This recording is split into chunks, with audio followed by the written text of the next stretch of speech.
Дугуйлж эхэлсэн урт шулуун зурлагыг бичих амархан.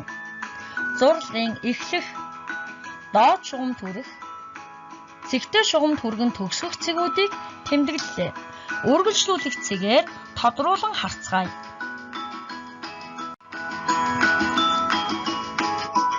Дугуйлж эхэлсэн урт шулуун зурлагыг бичихтэй мөрийн доод шугамын жаахан дээрээс эхлэн баруун доош дугуйлан доод шугамд хүргээд дээш эргүүлэн дэвтрийн налуу шугамаас арай илүү налуутайгаар шулуун татаж цэгтэй шугамд хүргэн үргэлжлэх цэгээр тодруулан харцгаая. Эхлэх цэг, цэгтэй шугамд хүрэх цэг буюу төгсгөх цэг. Илүү налуутайгаар бичиж цэгтэй шугамд хүргэнэ.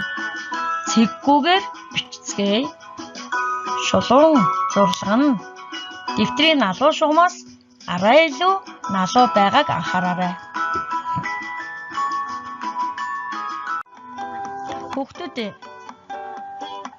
цэвэр сайхан бичиж сурахын тулд үзгээ зөв барьж, дэвтрээ зөв тавиад зөв суугаарай. Үүний зэрэгцээ бичих амархан видео хичээлүүдэд үзэж зурлага, цифрээ дэгийн дагуу зөв сайхан бичиж сураарай. Амжилт хүсье хүүхдүүдээ.